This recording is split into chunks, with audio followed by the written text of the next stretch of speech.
Welcome back. Take a breath.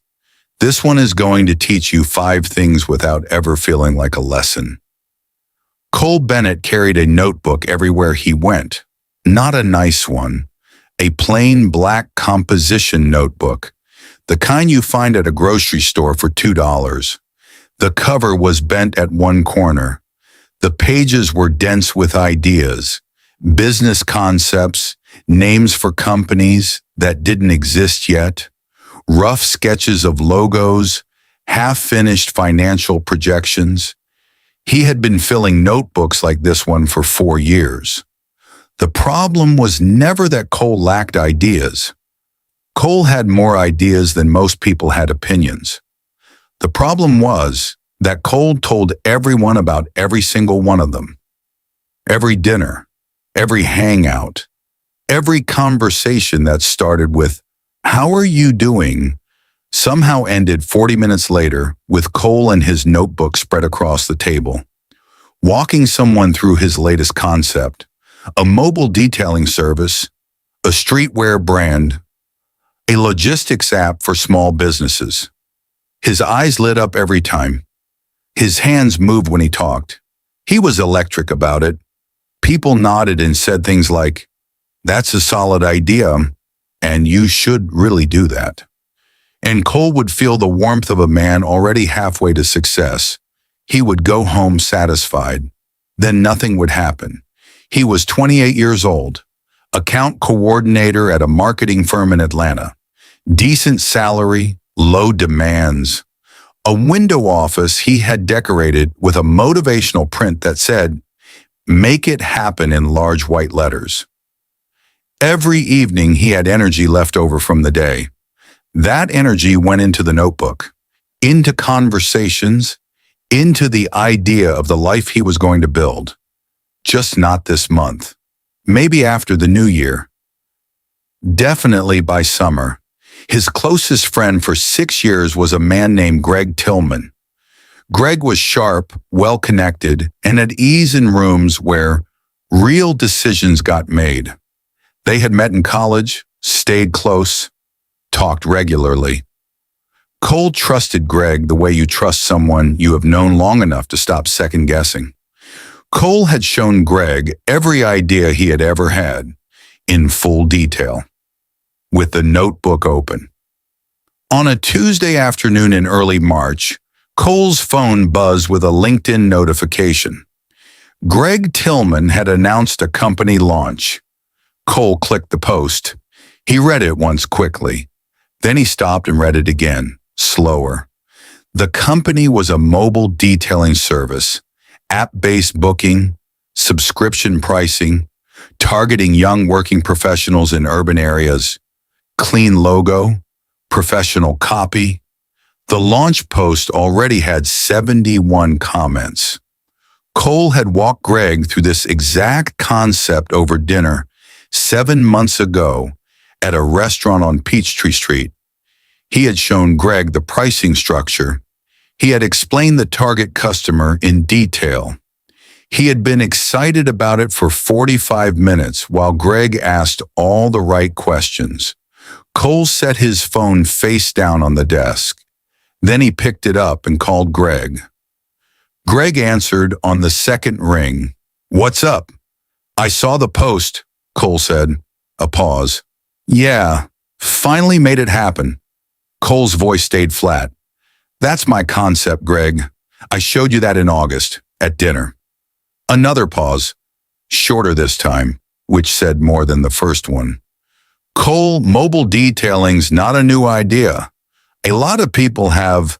I showed you the notebook." Silence.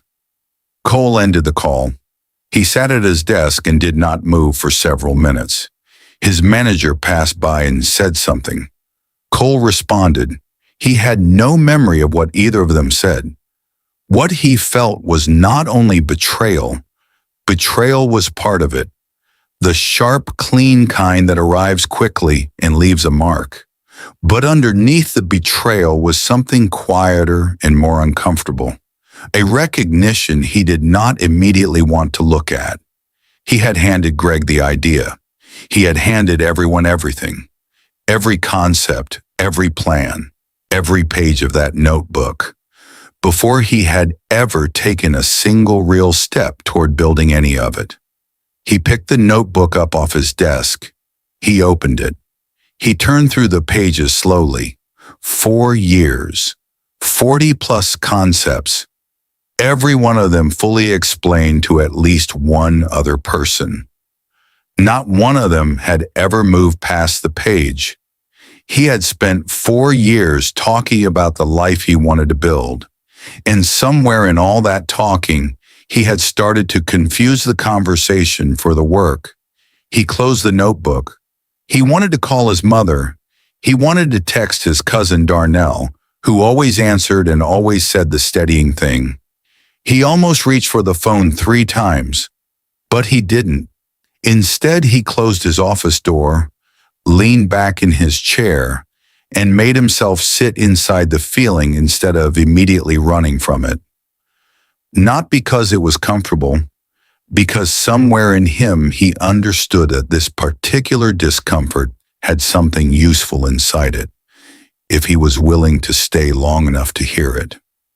That decision, to sit still instead of react, was the first rule he learned.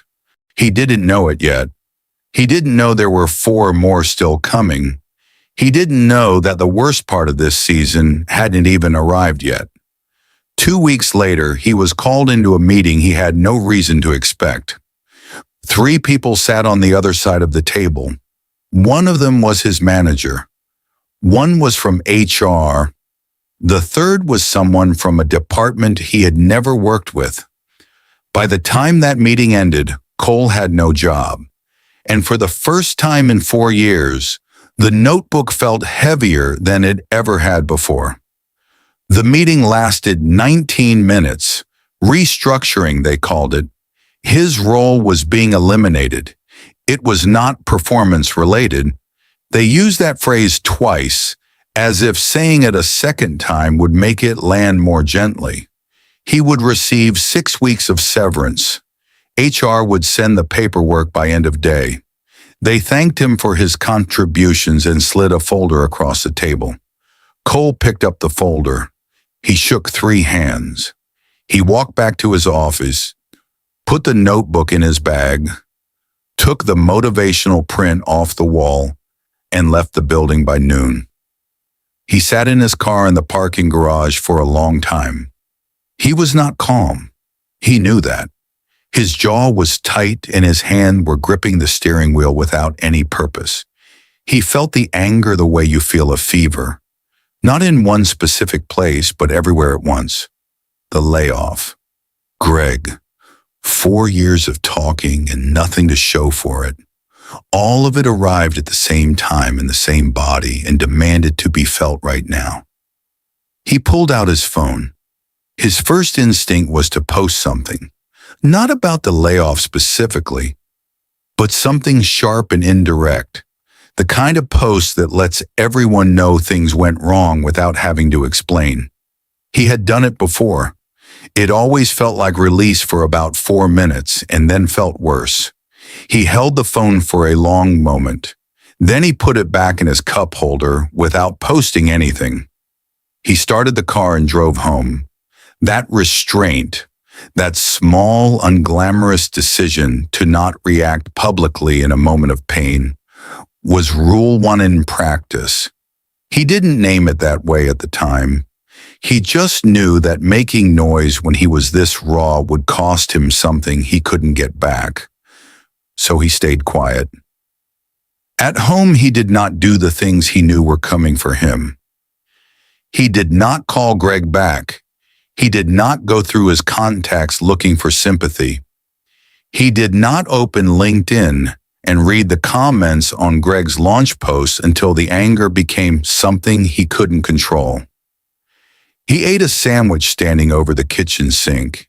He showered. He sat on the couch with a notebook open on the cushion beside him and stared at the wall. His phone buzzed throughout the afternoon. His mother, 2 co-workers, a guy from college named Troy, who somehow always knew when something went wrong and always had something unhelpful to say about it. Cole read each message. He replied to his mother with 3 words, "I'm okay, call later," and left the rest on read. Not every person reaching out deserved his energy right now. That was rule 2, arriving without announcement.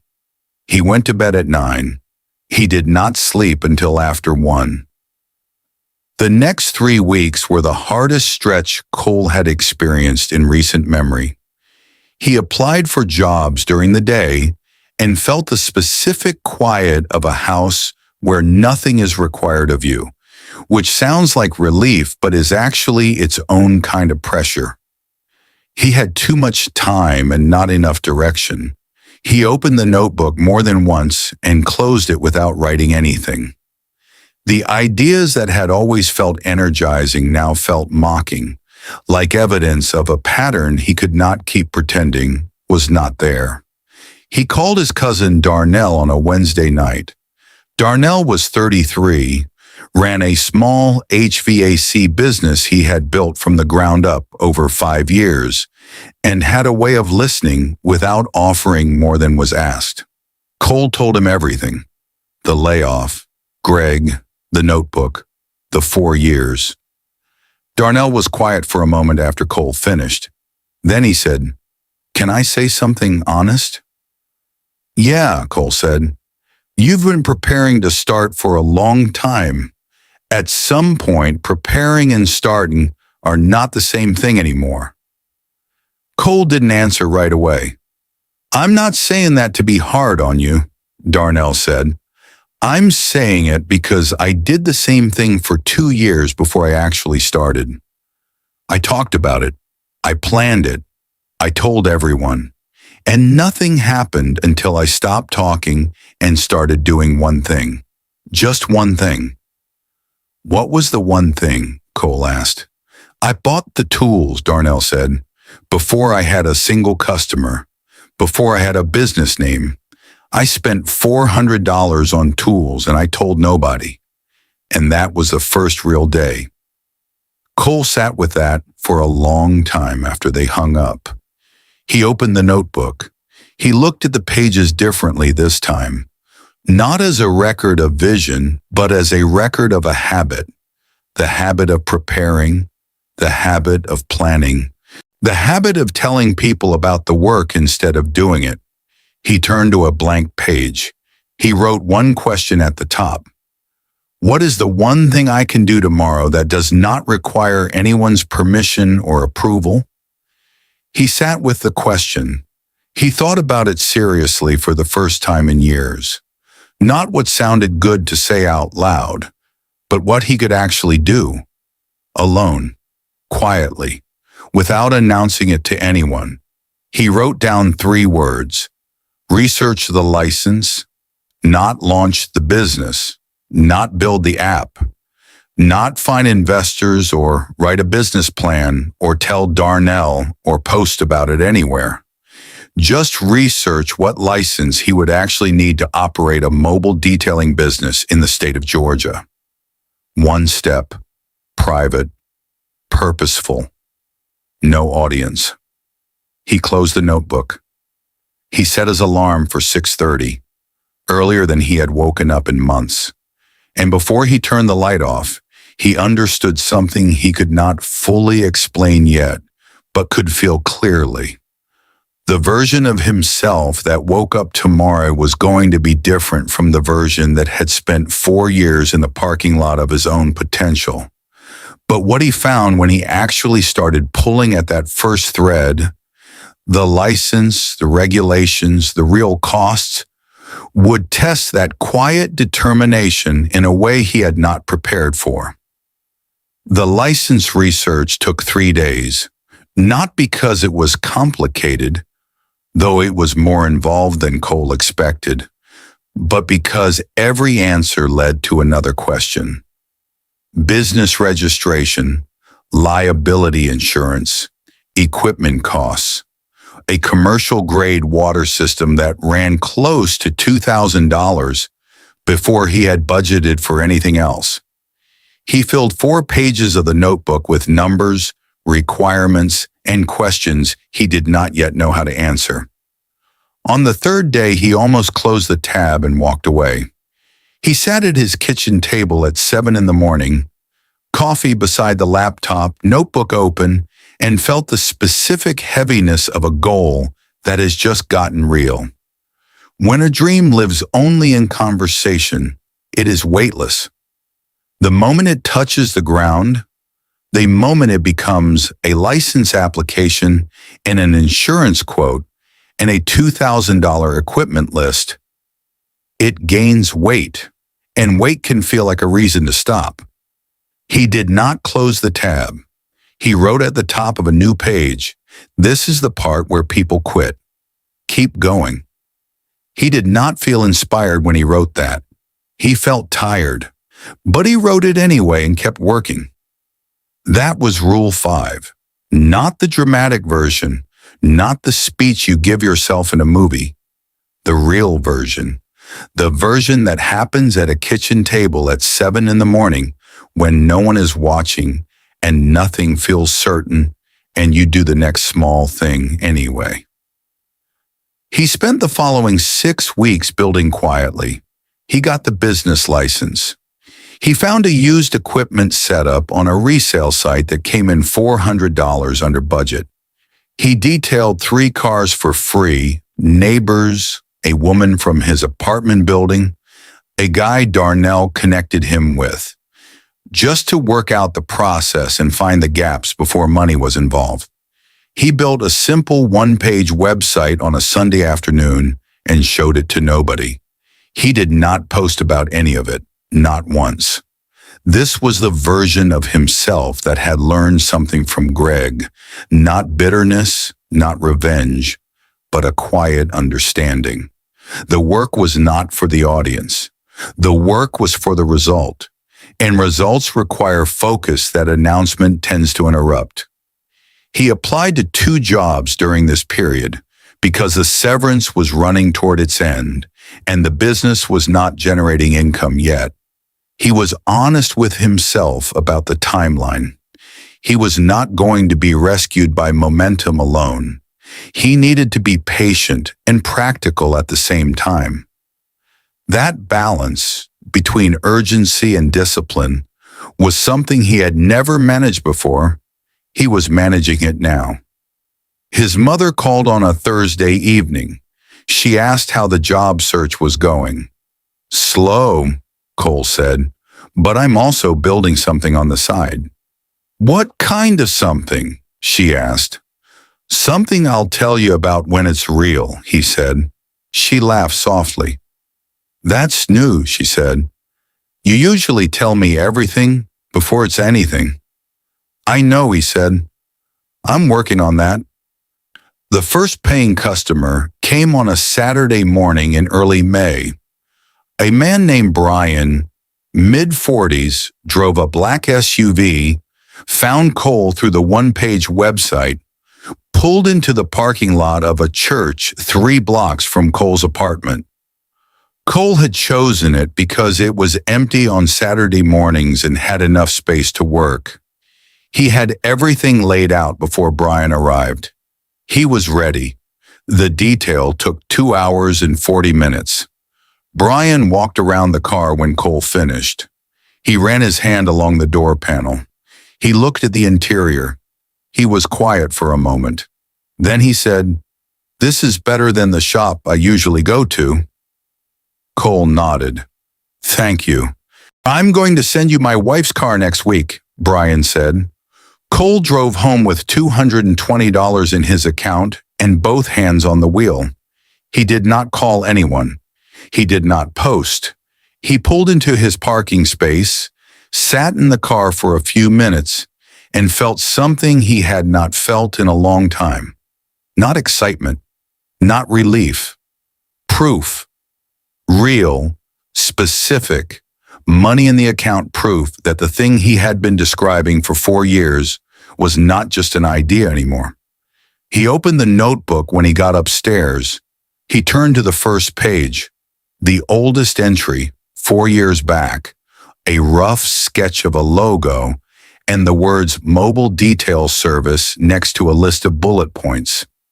He looked at it for a long moment. Then he turned to a fresh page near the back. He wrote the date. He wrote, "First customer, Brian, black SUV, 2 hours, 40 minutes, $220. Underneath that, he wrote 4 words. This is the beginning. Not the arrival, not the finish line. The beginning, which meant there was still everything ahead of him. More difficult days, more numbers that didn't add up on the first try. More mornings at the kitchen table when the tab was open and the wait was real and quitting would have been the easier choice. But Cole had learned something in the months between the parking garage and this parking lot. He had learned that the rules that actually change your life do not arrive in a list.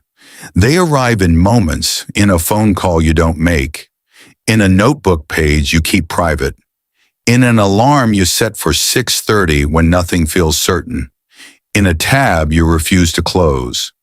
He set the notebook on the counter. He started making dinner. Brian's wife's car was coming Thursday. Some people spend years waiting to feel ready. The ones who win start before they do.